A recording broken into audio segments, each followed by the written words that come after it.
श्री गणेशाय नमः। श्री स्वस्थानी परमेश्वरी अर्थम अष्टोदशम अध्यायम हरिहरि।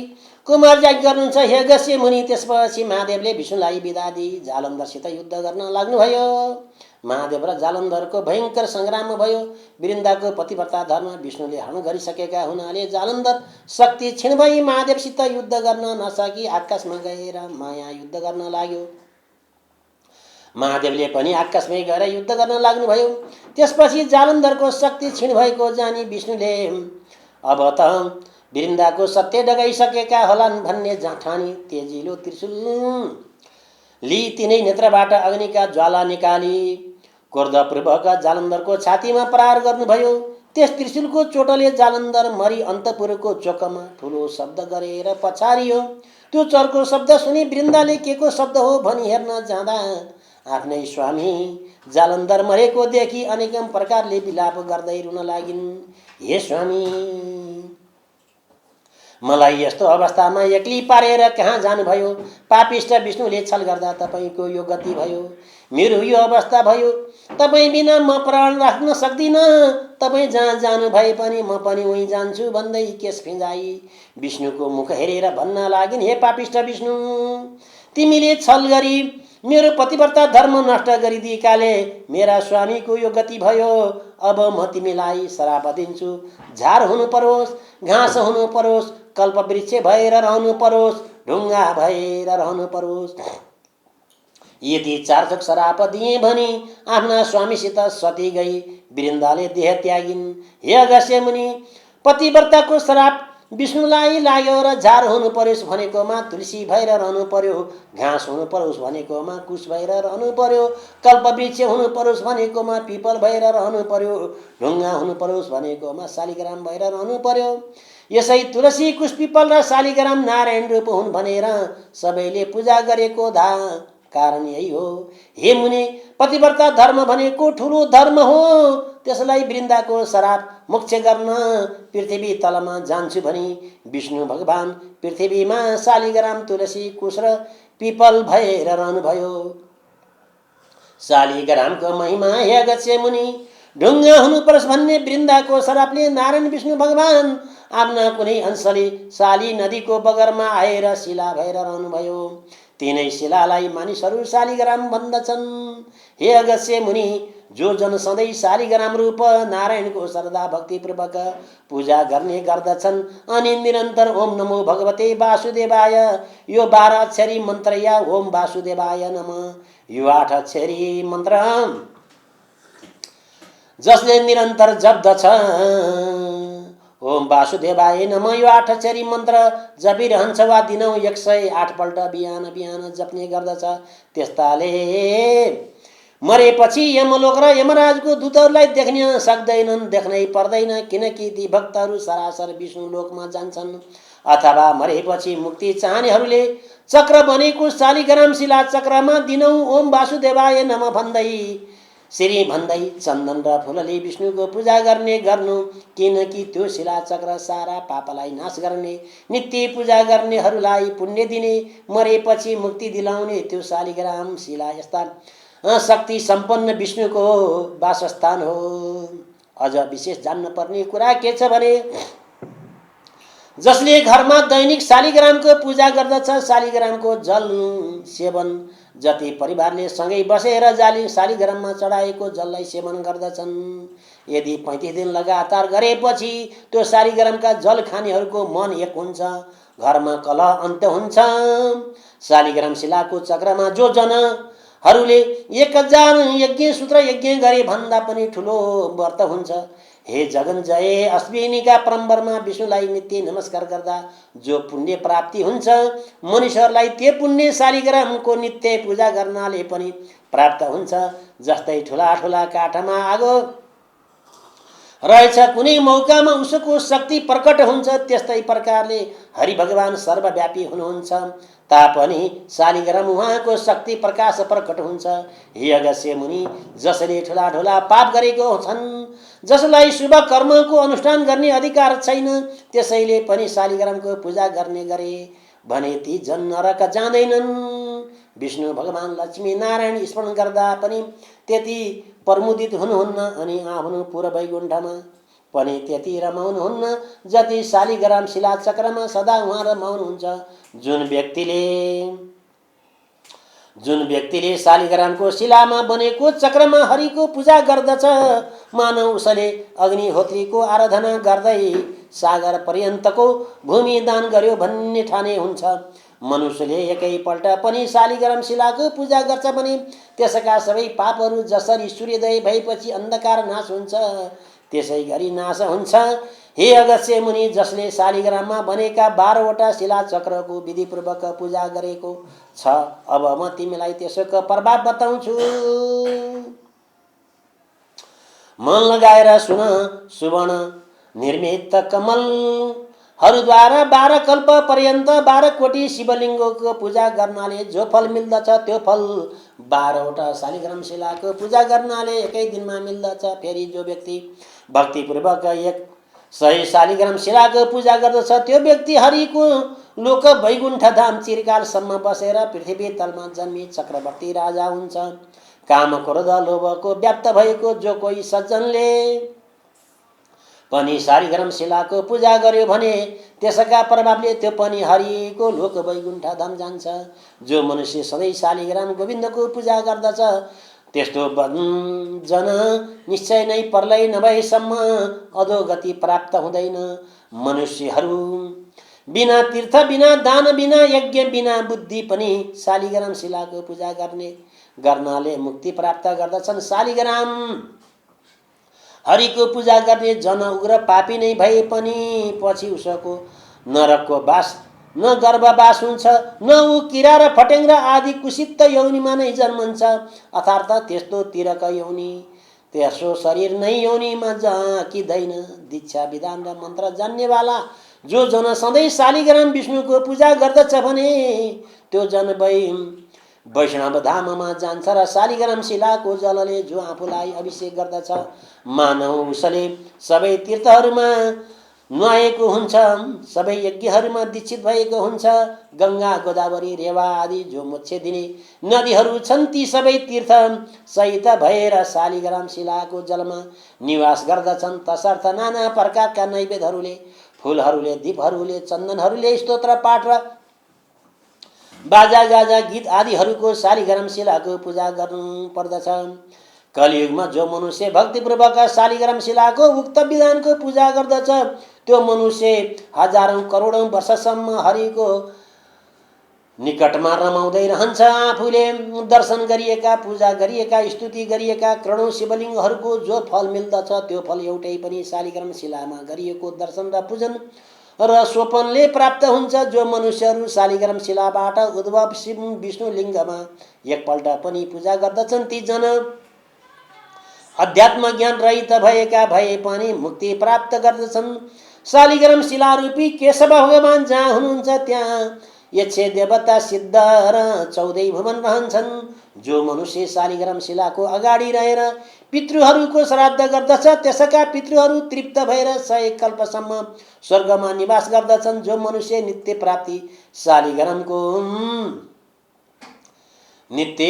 शालिग्राम शिलाको जल पिउँदछ त्यसले हजारौं पल्ट पञ्चगव्य आचमन गर्नाले के प्रयोजन हुन्छ? अर्थात् केही प्रयोजन छैन। जुन ठाउँमा शालिग्राम शिलाको रहन्छ त्यहाँबाट चारैतिर 3 योजन अर्थात् 12 कोससम्म त्यो स्थान तीर्थ समान मानिन्छ। यस्तो गरिएको दान होम सबै करोड गुणा अधिक फलदायक हुन्छ। शालिग्राम शिलाको जल एवं गोमती चक्रको जल यी दुवै जल मिलेर जो मनुष्य रोजै पिउँछ शरीरमा छर्कन्छ या त्यसको शरीर नै चक्रले चिनित भएको जस्तै हुन्छ। यसमा कुनै संशय छैन। जो चक्र संसारमा गुप्त रहन्छ त्यो चक्र यमलोकमा धर्मराजलाई छाडेर अरू कसैले पनि देख्दैनन्। हरि भक्तको चरणको सेचनले यमराज भयभीत रहन्छन्। यसै कारण वैष्णवहरूको उत्तम घरमा जान आफ्ना दूतहरूलाई निषेध गरेका छन्। जो कोही नदीहरू सोझै समुद्रमा मिल्नेवाला छैनन् माघ मासमा तिनमा स्नान गर्नाले त्रिव्रतको फल मिल्दछ। सोझै समुद्रमा मिसिने नदीहरूमा स्नान गर्नाले एकै पक्ष व्रतको फल मिल्छ। समुद्रमा स्नान गर्नाले 1 महिनाको व्रतको फल मिल्दछ। गोदावरीमा स्नान गर्नाले 6 महिनाको व्रतको फल मिल्दछ। गङ्गा स्नान गर्नाले 1 वर्ष व्रत गरेको फल मिल्दछ। तर शालिग्राम शिलारूपी भगवानको चरण दकले स्नान गर्नाले 12 वर्ष व्रत बसेको फल मिल्दछ। यदि माघ महिनामा स्नानका लागि शालिग्रामको पवित्र जल मिल्यो भने करोडौं तीर्थको सेवाले केही प्रयोजन छैन। जो मनुष्य आमाका दूध साथैमा मिलाएर शालिग्राम शिलाको जल 1 थोपै मात्रै पनि पिउँछ भने त्यो मनुष्य मोक्ष हुन्छ। शालिग्राम शिलाको नजिकको 1 कोष वरपरका भूमिमा किरा पनि मर्यो भने पनि त्यो पक्कै वैकुण्ठ लोकमा जान्छ। जो मनुष्य शालिग्राम शिलाको उद्दम चक्र दान गर्दछ उसले पर्वत औ जङ्गल सहितमा भूखण्डलको दान गरेको फल पाउँदछ। हे जन, शालिग्राम शिलाको मोक्ष लगाऊ, मोल लगाऊ, बेच्न अथवा बेच्न राय दिन्छ। अथवा जो मनुष्य उसको जाँचबुझ गर्छ ती सबै नै मरेपछि प्रलय पर्यन्त नरकमा जान्छन्। यसकारण शालिग्राम शिलाको किनबेच गर्नु हुँदैन। पापसँग डराउने मान्छेहरूले सधैँभरि सारा पाप नाश गर्ने वासुदेव भगवानको स्मरण गर्नुपर्छ। इन्द्रिय दनकपूर्वक घोर जङ्गलमा तपस्या गर्नाले मनुष्य जुन फल पाउँछ त्यो फल गरुडध्वज विष्णुका स्मरण गर्नाले नै पाउँछ। अज्ञानले वशीभूत भएर ज्ञानी नजानी धेरै प्रकारले पाप गर्नु मनुष्यले पनि सारा पाप गर्ने। हरिलाई सम्झेर नमस्कार गर्यो भने पनि त्यो जन नरक जाँदैन। पृथ्वीमा जति तीर्थ छन् अनि जति पुण्य स्थानहरू छन् विष्णुको नामको कीर्तनले नै ती सबैको गरिएका पुण्य फल प्राप्ति हुन्छ। र शङ्कर धनुधारी शरणागत वत्सल विष्णु भगवानको शरणमा जो व्यक्ति पर्दछ तिनीहरूले नै यमराजलाई देख्नुपर्छ, न त तिनीहरू नरकमै जान्छन्। नारी जातिहरू त धोका दिई झुक्क्याई परनारीको सतीत्व डगाउने विष्णुको त्यो भडुवा अंश नै शालिग्राम भएको हो। तसर्थ नारी जाति मात्रको अपमान गर्ने त्यो अंश हो भन्ने ठानी शालिग्राम शिलालाई छुँदैनन् र पूजा पनि गर्दैनन्। त्यस्ता केवल शालिग्राम धोएको वा शालिग्राम चोबेको जललाई नै उनी साक्षात निर्दोष शङ्काम काम त्रैलोक्यनाथ विष्णुको चरणोदक मानी ओम नमो वासुदेवाय भन्दै अचाएर शिरमा दिनौ छर्कने गरे पनि अथवा प्रत्येक एकादशीको व्रत बस्ने गरे पनि तथा 12 महिना आउने त्यसमा पूर्णिमाको मलामासमा पर्ने मलामासकै पूर्णिमाको कथा सुन्ने गरे पनि मात्रै पनि सधैँ शालिग्रामको पूजा गरेको पुण्य फल पाउँदछन्। तुलसीको महिमा हे अगस्त्य मुनि, घाँस हुनु परोस् भन्ने सती वृन्दाको श्रापले आफ्ना एक अंशले तुलसी भएको तुलसी पातहरूले जो मनुष्य हरिको पूजा गर्दछ त्यो मनुष्यलाई पानी माथि पानी मेरहेको कमलको पातलाई पानी नभिजाए झैँ कुनै पापले पनि छुन सक्दैन। 1 तोला सुन या 4 तोला चाँदी दान गर्नाले जो फल प्राप्त हुन्छ त्यो फल कुनै पनि एकादशीको दिन तुलसी पात्रले हरिको पूजा गर्दा प्राप्त हुन्छ। एकादशीका दिन तुलसी पत्रले पूजा गर्दा भगवान विष्णु जस्तो प्रसन्न हुनुहुन्छ त्यस्तो प्रसन्नता रत्नमणि मधुर्यमणि अनि मुगा आदिले प्रसन्न रत्नमणि मुगामती मयूर आदिले मुगा आदिले पूजा गर्दा पनि प्रसन्न हुनुहुन्न। एकादशीका दिन जुन जनले तुलसी मञ्जरीको केशव भगवानको पूजा गर्छ त्यसले जन्मदेखि गरेका पाप काम घुरान सबै बढाई अनि जन्म जातन्तरको 10,000 वर्षदेखि गरिआएका आफ्ना सारा पाप खाक गरिदिन्छ। सधैँ दर्शन गरिएकी, सधैँ स्पर्श गरिएकी, सधैँ ध्यान गरिएकी, सधैँ कीर्तन गरिरहेकी, सधैँ स्तुति गरिरहेकी, स्वयं रोपिएकी, स्वयं सोचिएकी, सधैँ पूजा गरिएकी, सधैँ ढोगिएकी तुलसी कल्याणकारी हुन्छन्।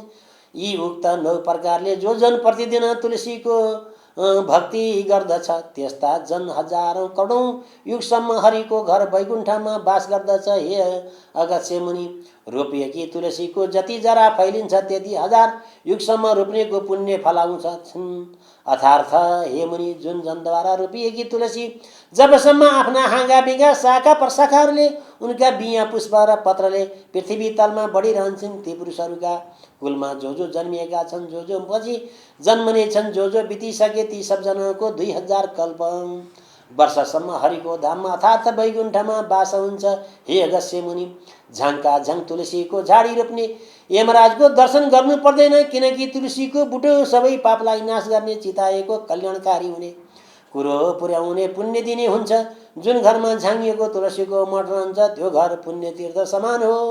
त्यहाँ यमराज र दूतहरू जाँदै जाँदैनन्। जो जन आफ्ना घरको आँगनमा तुलसी रोप्दछन् ती जन त्यस तुलसीको बोटमा जति बीज र तुलसी दल हुन्छन् अनि ती बीजका सन्तान दर सन्तान फैलिन्छन्, चलिरहन्छन्। त्यति 1000 वर्षसम्म स्वर्गमा बस्दछन्। तुलसीको बास्ना सुँघेर प्रसन्न मन भएका विष्णुहरू गरुडमा चढेर चक्रपाणी विष्णुको भगवान वैकुण्ठमा जान्छन्। नर्मदाको दर्शन, गङ्गाको स्नान तथा तुलसीको झाडीको स्पर्श यी तिनै यथार्थ यिनै तिनका पुण्य उत्तिकै कहलिएको छ।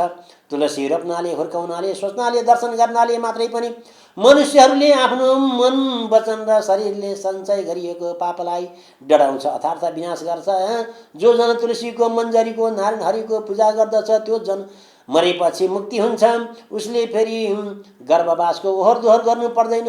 पुष्कर आदि तीर्थहरू, गङ्गा आदि नदीहरू अनि वासुदेव आदि देवताहरू सबै जो तुलसीको बोट रोपेर त्यसका पातले विष्णु भगवानको पूजा गर्दछन् त्यस्तो जन जहाँ भगवान चतुर्बाहु विष्णु रहनुहुन्छ अन्तमा प्रसन्नतापूर्वक उहिरहन पाउँछन्। यसकारण आफ्ना सदा कल्याण रहने नर नारीको आफ्नै घर आँगनमा गहिरोसम्म ज्वरो पुग्ने गरी मलिलो माटो पारी बनाइएको मठमा तुलसी रोपी तिनै तुलसीको सधैँ पूजा गर्नुपर्दछ। पूजाको अन्तमा भक्तिपूर्वक यो स्थिति गर्नुपर्दछ अनि नम्रतापूर्वक तुलसीलाई ढोग्नु पर्दछ।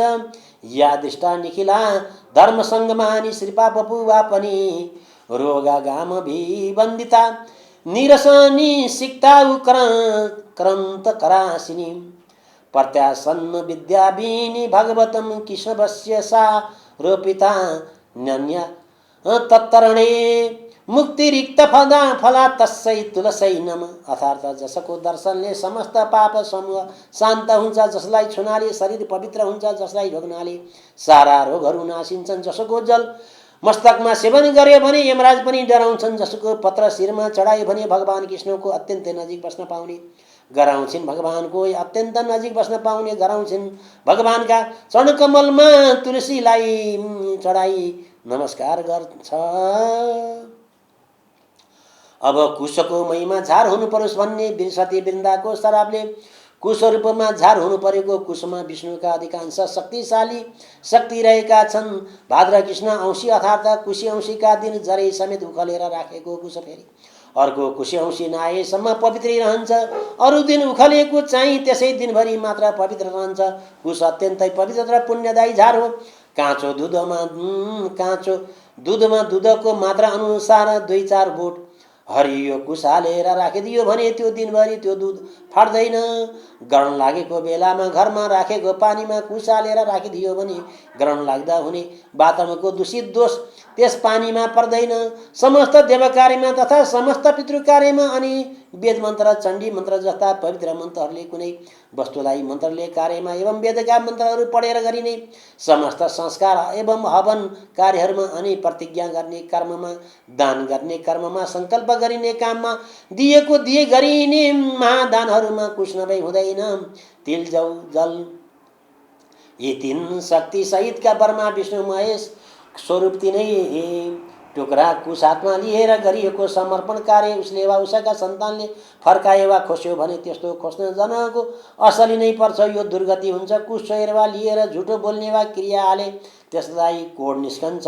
वेदका मन्त्रहरूले मन्त्र कि कुशको मात्रै पितृहरूले पाठाउँदिन्छ र पानीको सार तत्त्व समाचार पुर्याउँछ। देवताहरूलाई हविको भाग दिलाउँछ। मन्त्रिएको वस्तुमा विष्णु शक्ति सम्पन्न गराउँछ अर्थात् हरेक पवित्र कार्यमा सुसम्पन्न गर्दछ।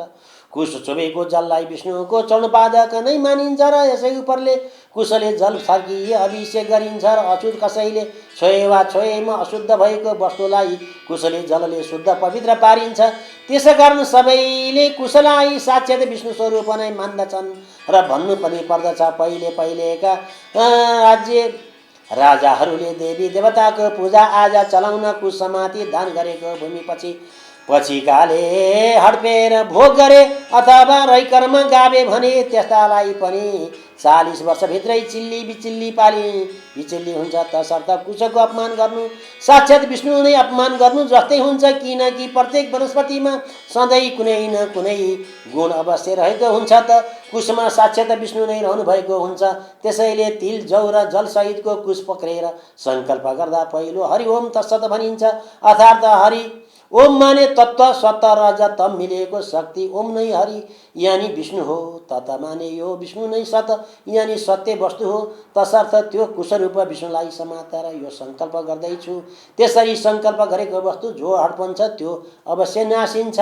पिपलको महिमा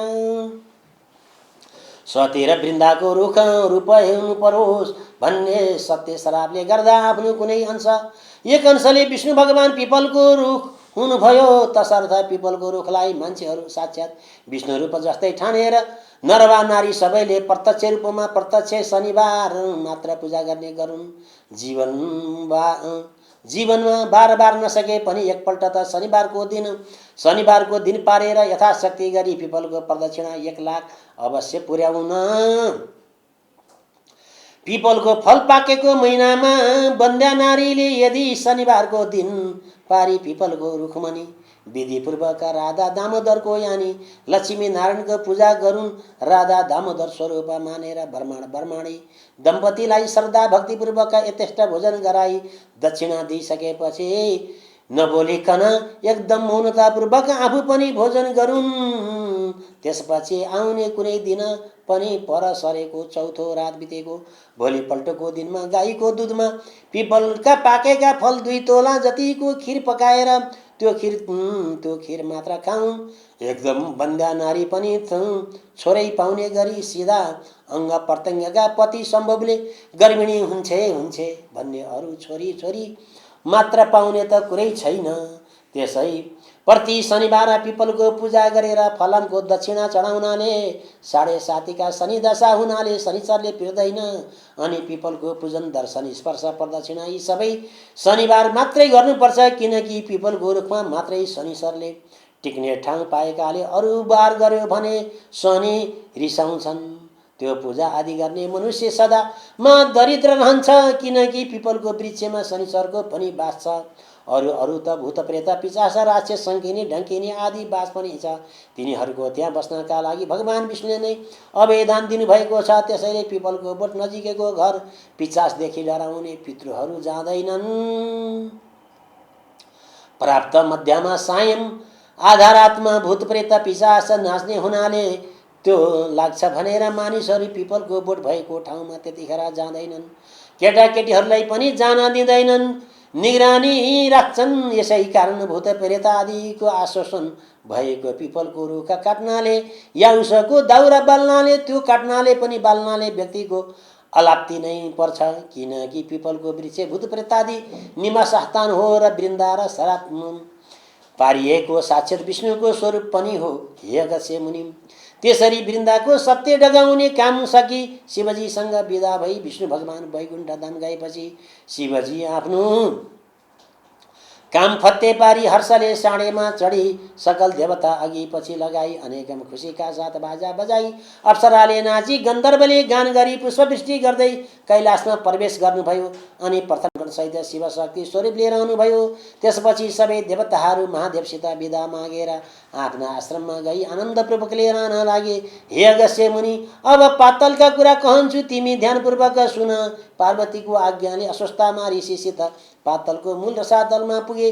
कस्तो पातलमा भने सूर्यको प्रकाश झैं प्रकाशमान भएको अनेक प्रकारका रत्नहरू जडेर बनाइएको सुवर्णको डोरीमा असङ्ख्य सम्पत्ति भएका शेषनाग, तक्षकनाग, कर्कोटनाग, पद्मनाग, शङ्खनाग, कुलिङ्गनाग, करुणनाग बसेका नागिनीहरू पनि हीरा मोती मणिमणिका नाना आदि गहना एकदम उत्तम वस्त्र अलङ्कार पहिरी ऊभन्दा ऊ राम्री भएर बसेका त्यस्ता स्थानमा पुगेपछि अस्वस्थमाले हे शेषनाग पार्वतीको आज्ञाले श्री स्वस्थानी परमेश्वरीको व्रत गराई जो दुखी छन्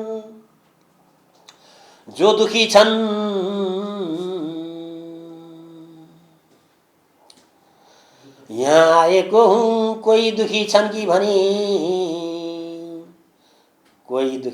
भनी सोधे। अस्वस्थमाले वचन सुनि शेषनागले भने, हेरिसे यहाँ यस्ता दुखी दरिद्री कोही पनि छैनन्। त्यहाँ त्यस वनको नगिच शङ्ख चूर्ण रत्न चूर्ण कृपा दत्त नाग धृतराष्ट्र नागको घर छ। तिनका स्त्रीहरू साह्रै कष्टमा छन्, त्यहीँ गएर सुध्याउ यति शेषनागले भनेपछि अस्वस्थमा तिनै नागिनीहरू कहाँ गएर त्यहाँ शङ्खचूर्ण नागकी स्त्री हिरावती, रत्नचूर्ण नागकी स्त्री रत्नावती र कृपा दत्त नागकी स्त्री मृगावती एवं धृतराष्ट्र नागकी स्त्री मदनावती थिए। यति ती नागिनी परस्पर अन्याय पूर्तिले बस्दा दैव संयोगले दुःख पाई घरमा बस्न नसकी ती चारैजना नागहरू परदेश गएका रहेछन्। अनि नागिनीहरू पनि पति परदेश गएपछि चारैजनाले सल्लाह गरी घर छाडेर वनमा बसी दुःख गरिरहेका थिए, दिन बिताइरहेका रहेछन्। ती नागिनीहरू दुःखमा परेर पनि मा सत्यवादिनी थिए। नागहरू परदेश लागेका 12 वर्ष बित्दा पनि नागिनीहरूले नागहरूको केही समाचार पाउन सकेका थिएनन्। अस्वस्थमा ऋषि त्यस्ता दुःखमा सिन्धुमा डुबिरहेका ती नागिनीहरूलाई हपार्दै पुगे। हे नागिनीहरूले सुनेर को हपार्दछ भनी गुफाबाट निस्केर हेरे। अनि अस्वस्थमा ऋषिलाई देखेर सोधे, हे अस्वस्थमा ऋषि, आज हामी पापिनी दुखनीका घरमा के कामले आउनुभयो? तब अस्वस्थमा ऋषि भन्दछन्, हे नागिनी हो, पार्वतीको आज्ञाले श्री स्वस्तानी परमेश्वरीको व्रत गराई जो दुखी छन्, जो दरिद्री छन्, जसका पुरुष छैनन्, जसका सन्तानहीन छन्, तिनको उद्धार गर्न आएको हुँ। यदि अस्वस्थमाको वचन सुनि नागिनीहरूले मनमा आनन्द माने, हे ऋषिश्वर, हामी दुखी पनि छौँ, दरिद्री पनि छौँ, पापी पनि छौँ, हाम्रा सन्तान पनि छैनन्, पुरुष पनि छैनन्, अत हामीहरूलाई त्यो व्रत अवश्य गराउनुहोस् भनी नागहरू परदेश गएको र आफूले दुःख पाएको सबै विस्तार गरिसकी आनन्दपूर्वक उनलाई आसनमा बसाले। अनि अस्वस्थमा भन्दछन्, हे नागिनी हो, ध्यानपूर्वक सुन, सत्ययुगमा हिमालय पर्वतकी पुत्री पार्वतीले श्री महादेव स्वामी पाउन भनी श्री स्वस्तानी परमेश्वरीको व्रत गरेको विधि भन्दछु। पौष शुक्ल पूर्णिमाका दिनदेखि हात गोडाका नङ काटेर स्नान गरी पवित्र भई भक्त र एकचित्त गरी मेरा फलानुकामना सिद्ध होस् भनी नित्य मध्य कालमा श्री स्वस्तानी परमेश्वरीको पूजा गर्नु र उनैको कथा सुन्नु। माघ शुक्ल पूर्णिमाका दिन 108 रोटी, 108 अक्षता, 108 बेली, 108 पुष्प, 108 यज्ञ सूत्र, 108 पुड्का सुपारी, जौ तेल फलफूल आदि सबै 108 सगुन समेत नाना उपचार तयार पारेर आर्सीमा ओमकार लेखी गंगा जलले स्नान गराउनु। श्रीखण्ड, रक्तचन्दन, सिन्दुर, अबिर, पुष्पमाला चढाई धूप दीप नैवेद्य वस्त्र भेटी अर्पण गर्नु। यसै गरी पूजा सकेर अर्घ दिनु र अनि प्रसाद झिकेर 78 सयमा 8 रोटी, 8 अक्षता, 8 पुष्प, 8 पान, 8 कुड्का सुपारी सगुन समेत आफ्ना पुरुषलाई दिनु। पुरुष नभए छोरालाई दिनु, छोरा नभए छोरालाई दिनु, छोरा पनि नभए मेरो फलानु कामना पूर्ण होस् भनेर गंगामा बगाउनु। 100 रोटी आफूले फलार गर्नु अनि रात्रिमा जागरण बस्नु। यति गरेपछि तिमीहरूले दुःखको नाश होला। यसमा अन्यथा नमाने। यदि अस्वस्थाले भनेको सुनि नागिनीहरू खुसी भई भन्न लागे, हे अस्वस्थमा ऋषि हो, हामी स्त्री जातिलाई त्यसो ज्ञान कहाँबाट प्राप्त हुनु? तपाईँ बसेर त्यो व्रत गराई हामी अभागिनीहरूको उद्धार गरिदिनु अवश्य। यति भनी ऋषिलाई सम्मानपूर्वक घरमा लगेर बसाइराखे। त्यसपछि पौष शुक्ल पूर्णिमा आयो र विधिपूर्वक व्रत आरम्भ गराई। महिना दिन पुगेपछि माघ शुक्ल पूर्णिमाका दिन समस्त सामग्री तयार गराई श्री स्वस्तानी परमेश्वरीको पूजा गराई। पूजा गरिसकेपछि अस्वस्थमा ऋषिले भने, हे नागिनी हो, अब अर्धदी जप पाठ र ध्यान स्तुति गर। अनि नागिनीहरूले अञ्जली जोरी, हे ईश्वरी, हामी दुखियाहरूको पूजाले प्रसन्न भई यो दुःखको समुद्रबाट पार लगाउनुपर्छ भनेर स्तुति गर्दा गर्दै पूर्व दिशाबाट 1000 सूर्यको जस्तो तेज भएकी श्री स्वस्तानी परमेश्वरी प्रकट भएर दर्शन दिइन्। हे परमेश्वरी, हे नागिनी हो, तिमीहरूको श्रद्धा र भक्तिले म अत्यन्त प्रसन्न भई वरदान माग भन्नुभयो। अनि ती नागिनीहरूले बिन्ती गरे, हे ईश्वरी, हामी दुखिनीहरूको दुःख हर्न होस्, हाम्रा स्वामीहरू चाँडै आइपुगन भनी वर मागे। अनि ईश्वरीय तथास्तु भनी वरदान दिन्। त्यसपछि प्रसाद झिकन लाग्दा श्री स्वस्तानी परमेश्वरीका व्रतका प्रभावले परदेशबाट नागहरू आइपुगेर नागिनीहरूको मनमा आनन्द माने धन्य धन्य स्वस्तानी परमेश्वरी भनी प्रसाद झिकेर 8 रोटी, 8 अक्षता, 8 बेली पुष्प, 8 पान, 8 कुड्का सुपारी सगुन समेत आफ्ना पतिलाई दिएर दण्डवत प्रणाम गरेर अनि अस्वस्थमा ऋषिलाई भोजन गराई दक्षिणा दिई विदा गरे। त्यसै दिनदेखि ती नागिनीहरू असंख्य सम्पत्ति पाएर आनन्दले रहँदा भए। यति श्रीष्म पढे केदारखण्डे माघमा आत्मे कुमार अगस्त्य संवादी श्री स्वस्तानी परमेश्वरया व्रत कथाया नागिनी व्रतकरणम नामम अष्टोदशो अध्यायम। हरि हरि। श्री स्वस्तानी परमेश्वरी की जय।